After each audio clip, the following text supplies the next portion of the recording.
Hi, this is Holly from The Sweet Simple Things, and welcome to my channel where we make healthy and nourishing recipes the whole family will love. Make sure you hit subscribe to see all the latest recipes. Today we are going to make some super easy and delicious homemade birria enchiladas. This is one of my favorite meals I've come up with so far. So we're going to start with some chipotle peppers and adobo sauce, and we're going to throw all of our sauce ingredients in the blender. And then half of a white onion, roughly chopped. And then we're going to add our spices. This is an array of chili powders, some oregano, cumin, salt, pepper, some fresh garlic cloves, and then a little lime juice as well, and then some beef broth. And then once we get that all added to the blender, we are going to blend this up until it's relatively smooth, but it doesn't have to be perfectly smooth. You can get the full recipe with all of the ingredient quantities. There's a link in the description to that. So after we make that sauce, we're going to start prepping our beef. I'm using a lean beef roast here. This is a bottom round roast because it's very lean, which would make this macro friendly. Like each enchilada is 223 calories with 25 grams of protein. That's pretty awesome for an enchilada, especially since it's like the ultimate comfort food.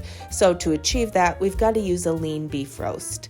Cut it into about 4 pieces, and then we're gonna heat our Instant Pot on saute, put in a little olive oil, and then add our beef pieces to brown each side. Now, unfortunately, the Instant Pot does not really get a good sear, so I'm just browning mine. If you want to get a really nice sear, I'd recommend doing it in a skillet on the stove. The Instant Pot's just a little too small to confine the beef juices. Keep it too wet in there for a good sear. But then you'll add your birria sauce to the pot, add your lid, turn it to sealing, and then we are going to pressure cook the meat for 20 minutes per pound. I have a 3-pound roast in there, so I'm doing 1 hour. Then do a gradual release for about 15 minutes, and then we're going to pull out each piece of beef and shred it on a cutting board.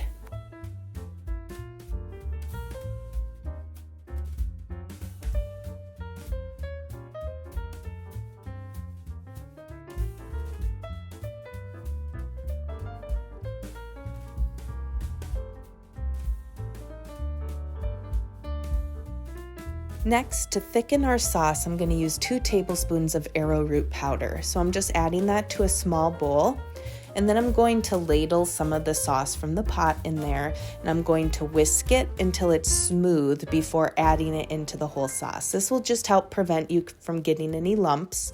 And then once that's nice and smooth, add it back to the pot, and then whisk it into the full sauce for a little while until it's all mixed together well and you can see the sauce starting to thicken. So you can kind of see when I stop there how it's just a little bit thicker, and that just helps it stick to the enchiladas when we pour it on later. So then we're adding our beef back to the sauce, and then we'll just kind of get it stirred up and get the beef all coated in there. You can do this part while the meat is cooking, honestly, to save time. You're just going to chop up some cilantro for topping. You're going to chop off the other half of that white onion. You'll dice it, and then you're going to shred the mozzarella cheese so that that's all ready to go. I highly recommend using a block of mozzarella or like a Mexican mozzarella if you like those and you can find those. It just melts so much better. It has better texture. It tastes better. Shred your own cheese whenever you can. Highly recommend it. So anyway, I'm doing this now, but you can do it while the meat's cooking. It saves time. Scoop out some of the sauce from the pot into the bottom of a baking dish. I'm using a 9x13 dish here, and then spread it around to evenly coat. We just want some to set our enchiladas in as we assemble them. And then I am using low-carb tortillas. These are like 40 calories a piece, so these are super macro-friendly.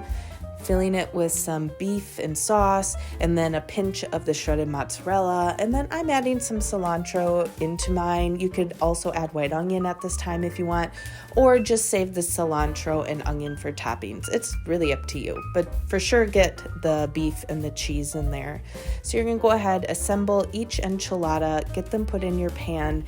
You can usually fit about 8 in the row on the long way, and then I can fit a 4 more on that open side there. So for a total of 12 enchiladas.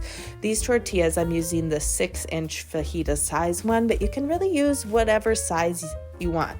You can use the 8-inch taco size if you want. That usually fills up the whole pan so that you don't have the separate rows going like I have there.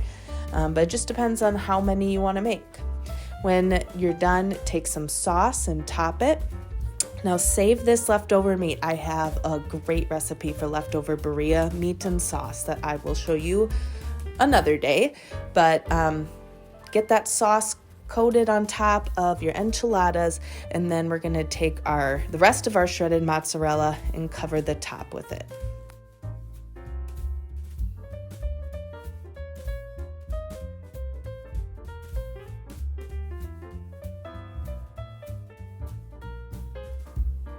We're going to bake this at 350 degrees for about 15 to 20 minutes, and then you can remove it from the oven when the cheese is sufficiently melty and they are ready to serve.